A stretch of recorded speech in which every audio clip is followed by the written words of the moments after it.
Bildiğiniz gibi Ağrı tarım ve hayvancılık memleketidir. Yani nüfusunun %75'inin üzerinde tarımla uğraşmaktadır, hayvancılıkla uğraşmaktadır. Onun için tarımın Ağrı ekonomisinde büyük önemi bulunmaktadır. Özellikle hayvancılık yönüyle Ağrı ilimiz Türkiye'nin et deposu olan illerden birisidir. 2013 yılında yaklaşık 300 bin civarında küçükbaş ve 120 bin civarında da büyükbaş hayvanları Türkiye'nin çiftliklerine bu da bizim Ağrı ilimize yaklaşık 4 milyon lira kurulmasıyla bir katma değer sağlamıştır. Ağrı çiftçilerinin durumu şimdiki için et yüksek olması, Ağrı çiftçimizin durumunun iyi olmasına, özellikle hayvancılıkla uğraşan çiftçilerimizin durumunun iyi olmasına sebep oldu. Şu anda gerek Tarım Bakanlığımızın yapmış olduğu desteklemelere baktığımız zaman da ciddi manada çiftçilerimize Ağrı'da destekleme yapıldığını görüyoruz. Yine 2013 yılında 65 milyon lira tüm çiftçilerimize, Ağrılı çiftçilerimize hibe ve destek verilmiştir. Bu da Ağrı ekonomisine ciddi bir katkı sağlamıştır.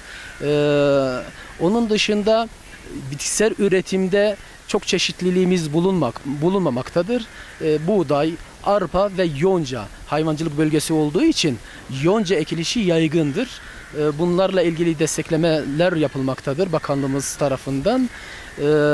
Bunun dışında bizim bazı avantajlarımız var. Diğer illere göre avantajlarımız var. Ürettiğimiz ürünün yaklaşık %20'si sertifikalı organik ürün olarak değerlendirebiliriz. Geçen hafta ilimize Güney Kore'den gelip buğday alımı yapıldı. Aracı firmalar aracılığıyla bu organik ürettiğimiz ürünleri yurt dışına ihraç etmekteyiz. Topraklarımızın bakir ve hastalık ve zararlardan ari olması bu bizim avantajımızdır.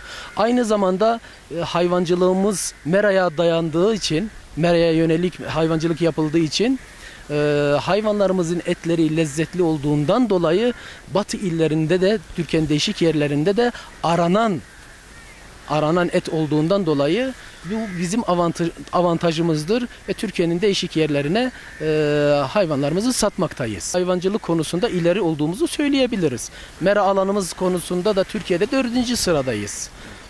Kaba yem üretiminde de Türkiye'de 3. sıradayız, yonca'da özellikle. Buna benzer ileride olduğumuz konular var. Ancak tarımsal sanayide çok ileri olduğumuz söylenemez. Kat etmemiz gereken mesafeler vardır. Çiftçilerimizden, müteşebbislerimizden özellikle tarıma dayalı sanayi kurulması için başvurularının yapılmasını istiyoruz. Özellikle bizim kırsal kalkınma ekonomik yatırımlardan gelip başvuruda bulunmaları lazım. Bunun dışında da bizim TKDK il koordinatörlüğümüz var. 42 ilde bulunmakta Türkiye'de. Onlardan birisi de Ağrı'dır. Oraya çiftçilerimiz, üreticilerimiz, müteşebbislerimiz gidip başvuruda bulunabiliyor. %40 ile %60 arasında hibe desteğinden faydalanabiliyorlar. Aynı zamanda kalkınma ajansımız, SERKA'mız var. Bunlara başvuruda bulunup tarıma dayalı sanayi kurulmasında desteklemelerden ve teşviklerden faydalanabilirler. Ağrı ilinde meyvecilik konusu duyduğunuzun bir kısmı doğrudur. Neden doğrudur? Bazı bölgeler hariç Ağrı'da meyvecilik çok ekonomik sayılmaz. Çünkü meyve hassas bir bitkidir. Dolayısıyla Ağrı ilimiz çok soğuk kış aylarını geçirdiği için o meyve ağaçlarının o soğuğa, o donlara dayanması biraz zordur. İşte Eleşkirt'in bazı bölgelerinde, Doğu Beyazıt'ın bazı bölgelerinde meyvecilik yapılabilmektedir. Orada örneklerini de görebiliyoruz. Meyvecilik konusunda da tabii çalışmalarımız var ama Ağrı Ovası'nda ve Ağrı'nın bazı ilçelerinde meyvecilik yapmak gerçekten riskli bir iştir. Üretilmesi zordur, yapılması zordur. Özellikle Yazıcı Barajı'nın faaliyete tam geçmesi, sulama sistemlerinin faaliyete tam geçmesi durumunda arkamda görmüş olduğunuz gibi sebzeciliğe dönük çalışmalarımız olacak. Bu konuyla ilgili bilgilendirme çalışmalarımız yürütülmekte ve projelerimiz yapılmakta. Sebzeciliğe dönük ve katma değeri yüksek olan ürünlerin üretilmesi ile ilgili faaliyetlerimiz sürecektir. Ancak meyvecilik konusunda maalesef ilimiz iklimsel olarak o seviyede değil. Onu söyleyebiliriz. Şimdi Diyadin ilçemizde özellikle jeotermal suyumuzun olduğunu biliyoruz. Jeotermal suyumuzun değerlendirilebilmesi için orada bulunan bölgede bir özel şirketin girişimiyle birlikte, bakanlığımızın ortak çalışmasıyla birlikte orada jeotermal seracılığa dayalı